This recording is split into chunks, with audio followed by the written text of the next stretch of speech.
Good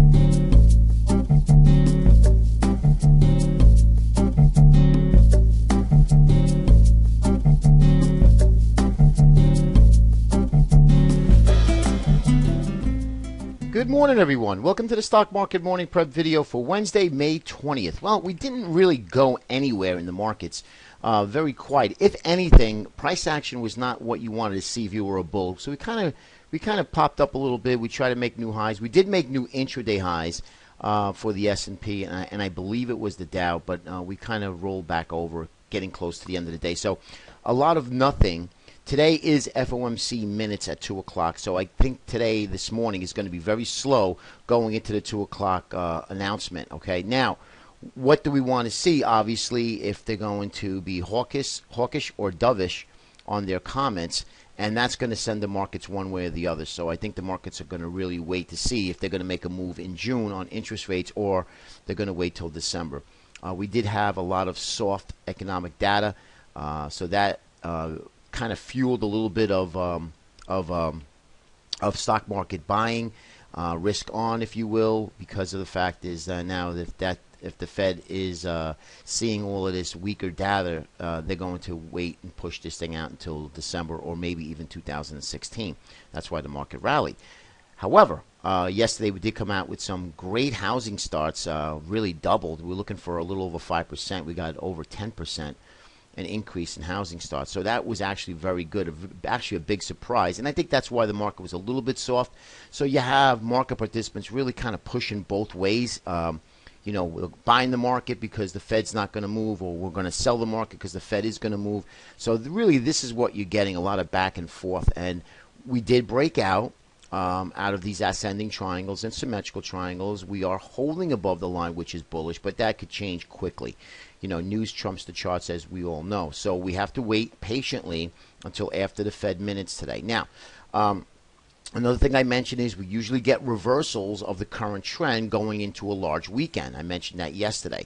That is true for the last 28 years I've been in this business, and probably more when you have markets that are going one way, they actually usually reverse and go the other way. Now, does it always happen? Of course not. Do you trade off it? No. We just want to be aware of if you're holding positions that the markets can and possibly will reverse the current trend, which right now the trend is up.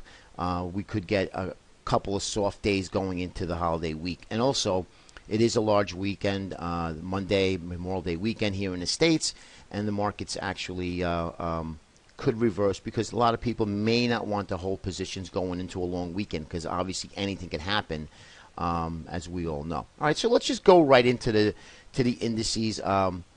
We have the TBT, which is the short bonds. As you can see, we broke back above this 200-day moving average. Okay, this is interesting because we had a big move up here. We had a couple of days down, as you can see, but the TBT is being bid up. So you buy the TBT to be short bonds, right? Short bonds, yields rise. So that's going to help what? The banks, obviously. And we mentioned that. We've been talking about that for a couple of weeks. I do like the banks, but I like them to come in a little bit before we look to buy it. I also like to short bonds, and I do think that bonds have topped after a major run that it's had since 1981. I think that this year you'll get a market top. Do we short bonds right now? No, of course not. We want to wait till bonds actually can retrace that move lower. Now, when it does, I think it's going to be a good opportunity to short bonds on any big rally. So what does that mean? That means that we want TBT to come back in here to the 20, and actually even nicely to the 50 would be nice. 55, 56, maybe half this move. 57 even, and then start looking to build a little position in the TBT, okay, to short bonds. Now, what happens to bonds? Yields go up, and as we all know, banks benefit out of it. We talked about that yesterday, about the Dodd-Frank Act, that they cannot now, the large banks need to do the traditional lending because they cannot trade anymore. So, that being said, as you can see, 25 is a very big area on the weekly chart of the XLF. That would be an all-time high and new breakout. And if that happens on heavy volume, that means you have a lot more money coming in at these levels. That's going to help the banks and ultimately help equities. So, so I say, please don't look to short or build a position short in this crazy Fed-induced market, because you will get burnt. There's no two ways about it. Until the Fed starts really aggressively raising rates or something dramatically happens where we get a clean reversal to the downside, making lower lows and lower highs, then you want to look to get short. Until then, you want to be buyers of dips or buyers into anywhere of support, whether you are day trading, scalping, or swing trading. Okay, so XLF looking good. And again, pick a bank, pick the best bank that you think the chart looks like. You know, you got plenty of them: USB, Citibank, J.P. Morgan. You got some of the regionals, Regional Financial, Huntington Bank, HBAN. There's plenty of them. Pick the one that you think is the best, and then look for a spot to buy them. I think that the banks will produce some good trades in the future. Spiders, take a look at this. We have this ascending triangle, as you can see, making lower lows and lower highs. Making higher highs and higher lows. You can see here, here, and here. And now we broke out. We've held 3 days above this breakout, which is a good sign as well. Even if we came in today and tagged the 212, that's still a good sign, just as long as we don't break back below it.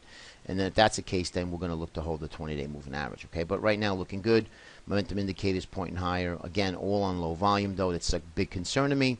But volume has been anemic for the last, at least the last 4 months of this year. Okay, take a look at the IWM. And again, IWM reprieved itself because it was one of our weaker indices, and that is one of our leaders. And as you can see here, we did get a nice big push up on volume. That's fine. I like that. And then we actually had an inside day from the previous day. So nothing wrong with holding the gains. So let's see what happens today on the FOMC. Here's what I don't like, and I haven't liked in a while: transportation sector. Now the rails are really causing the big pain here in the transportation index, but railroads actually move a ton of goods and materials throughout the country. And if the rails are slowing down, that's not a very good sign. Is the economy slowing down? So that's what you have to be careful about. We're back below the 200. Now we got to regain this 200 again. Otherwise, we get below this horizontal trend line of support. Look at this thin zone I showed you yesterday. We can actually flush pretty hard. And if that happens, believe me, you're going to have managers, fund managers, and money managers going to take notice and start reducing their long exposure. That's for sure. Diamonds actually had an outside day from the previous day, holding these gains, looking pretty constructive. But it is a follower, but still, nonetheless, still holding pretty well. Lastly is the Qs. You can see here had an inside day from the previous day, but still holding most of the gains from Tuesday. Okay, from Monday. So we are looking constructive to the upside. The trend remains up in a short and intermediate trend and the long-term trend. Okay, weekly charts look fantastic. Are we stretched? Yes, we are. Do we short? No. We wait till our signal before we get a confirmation in order to sell short the market. Let's see what happens today. FOMC minutes at 2. Be careful, and we will speak to you tomorrow. Have a great day, everybody.